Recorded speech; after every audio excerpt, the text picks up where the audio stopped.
اكتر فيديو بيتطلب مني كل شهر، الحاجات اللي بشتريها من ديفاكتو كل شهر. خليني اقول لكم فعلا الحاجات اللي جبتها المره دي جامده جدا. الفيديو ده بيكون صعب في تحضيره وتظبيطه، حتى الايديتنج بتاعه بيبقى طويل جدا، وده سبب رئيسي ان انا مش بعمل الفيديو ده كتير. بس المره دي الحاجات حلوه فيستاهل المجهود اللي هيتعمل فيه. زي ما انتم عارفين انا مدمن ان اشتري حاجات اونلاين، وديفاكتو من البراندات القليله اللي بقالي تقريبا 5 سنين لازم كل شهر اشوف ايه الجديد عندهم واجيبه. فالفيديو ده هوريكم 7 ايتمز مختلفين جبتهم، واكيد طبعا معظمكم شافني لابسهم في الريلز اللي بنزلها على انستجرام وتيك توك. هتلاقيني طبعا حاطط كل لينكات الايتمز دي في الديسكربشن، وطبعا كود الخصم الحصري اللي هيديكم خصم زياده على اي خصم موجود عندهم.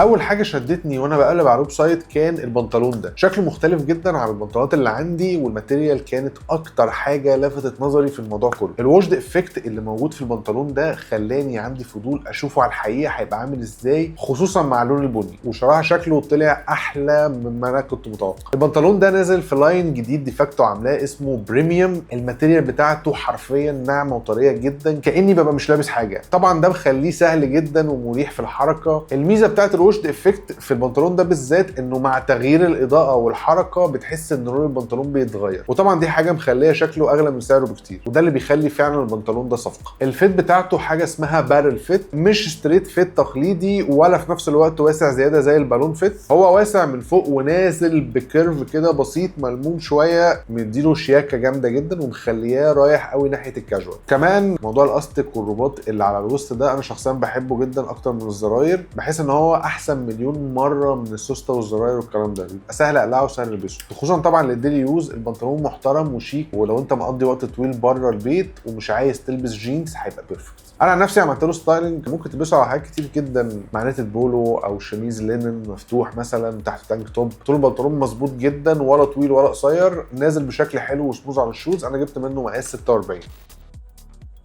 تاني حاجه جبتها كانت النيتد بولو تي شيرت ده، ولو انت متابعني بقالك فتره هتعرف ان الماتيريال دي من الحاجات المفضله بالنسبه لي. اكتر ماتيريال بحب البسها في الصيف، بتبقى بريثبل كده، بتتنفس، بتدخل هواء، فمش بتحسسك انك حران خالص مهما كان الجو وحش. ده غير ان الماتيريال نفسها قطن 100%، والتكشر بتاعها مخليها شيك جدا. ده غير بقى درجه اللون الاورنج اللذيذه دي. انا عارف ان في ناس كتير اول ما هتشوف اللون ده ممكن تقلق منه شويه، بس بصراحه هو اسهل بكتير في الستايلنج من الناس متخيله.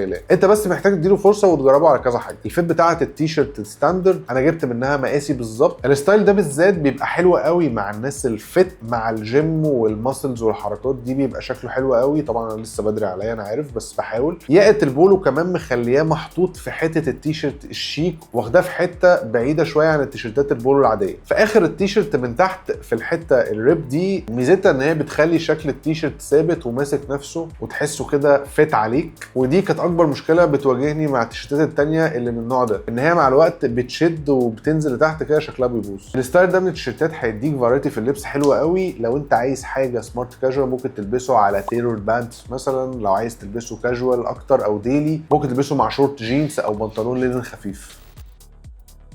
جبت كمان البنطلون الباجي فيت البيج ده. انت اول ما هتشوفه ممكن تحس ان هو بنطلون عادي جدا، بس هو في فكره اللي شدتني فيه بصراحه حاجتين. اول حاجه الفيت، تاني حاجه اللون. النوع ده من الفيت سميته ان هو بيدي عرض حلو قوي للرجل، وبيخلي شكلها بالانس مع الجسم. لو انت زي حالتي عريض من فوق وارفع شويه من تحت فهو هيبقى حلو قوي. هو اهدى شويه، واخد وسع الباجي من فوق وشياكه الستريت فيت من تحت. الماتيريال بتاعته طبعا قطن 100%، هو بنطلون جينز بس في نفس الوقت طري ومريح جدا، مش من النوع اللي هيضايقك لو لابسه يوم كامل او حتى في يوم الجو حر فيه شويه. اللون بقى من اكتر الحاجات اللي انا بحبها فيه. درجه البيج دي اسمها ستون، لو ركزت فيها شويه هتلاقي فيها وشد خفيف قوي في الماتيريال نفسها. ده مع الاضاءه بيدي احساس ان في تكسيرات في البنطلون. وانا بالنسبه لي لازم كل سيزون سواء صيف او شتاء اجيب بنطلون بيج جديد، حسب بقى الفيت جديده او لا، بس هو اساسي بالنسبه لي كل صيف. طول البنطلون طبعا مظبوط جدا ونازل على الرجل بشكل كلين. انا شايف البنطلون ده هيبقى حلو جدا مع شانكي شوز مثلا، او مع بوكسي تي شيرت، او لوز فيت تي شيرت حتى. نصيحتي معاه ابعد خالص عن اي حاجه فيت على الجسم او حاجه تكون سليم، لان الحاجات دي هتبوظ الفايب اللي البنطلون عامله.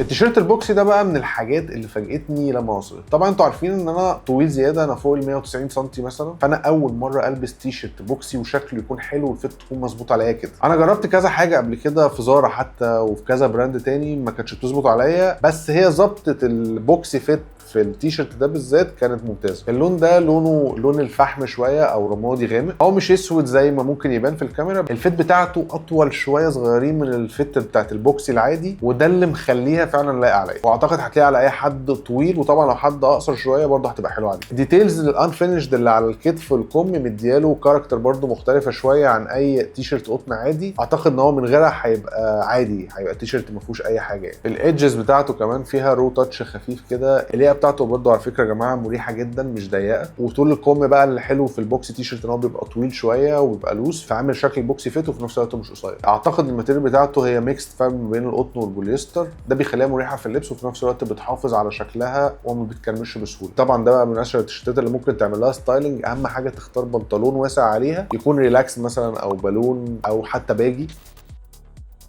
وطبعا انتوا دلوقتي هتستغربوا انا ليه جايب تيشرتين لونهم اصفر. هما نفس اللون تقريبا، بس انا لما اخترتهم اللون كان عاجبني، بس قلت اجربه في كذا فيت، وقلت لما يوصلوا هقارن ما بينهم واخلي واحد وارجع التاني. بس الاثنين بصراحه طلعوا حلوين، والفيتس بتاعتهم مختلفه وحتى الفايب بتاعهم مختلف، مش بلبسهم على نفس البنطلونات. في واحد فيهم الستيتمنت الصغيره اللي مكتوبه في النص دي بالنسبه لي يعني معبره جدا، وانا من الناس اللي بتحب الروتين جدا في الشغل وفي الجيم وفي الحاجات دي، فبالنسبه لي الجمله دي حلوه قوي. التاني رايح اكتر لحته الريلاكس، بيعرض طبعا الجسم شويه، ينفع طبعا يتلبس مع شورت وشوز كده شانكي شويه، عكس التيشيرت التاني اهدى. طبعا واحد فيهم القطن بتاعه 100% وفيه تكستشر خفيف شكله حلو، التاني فيه بوليستر اكتر طبعا، وطبعا ده بيخليه ياخد ويدي معاك. في ناس ما بتحبش البوليستر يبقى كتير، وفي ناس بتحب القطن يبقى اكتر، فاعتقد انت اختار بقى انت انهي واحد فيهم.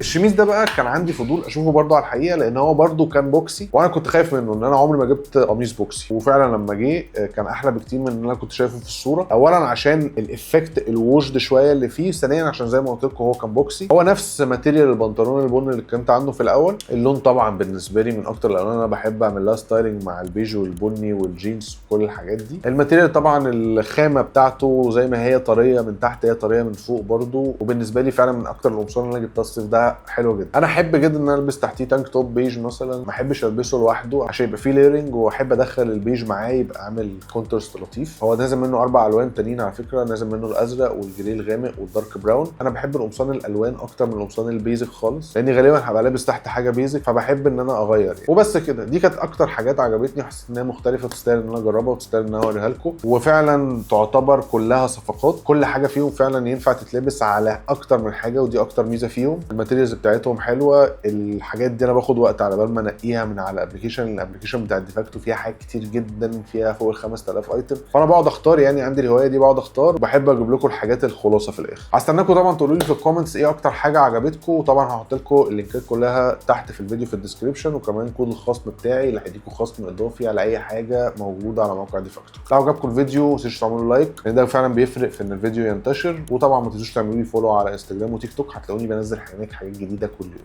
سلام.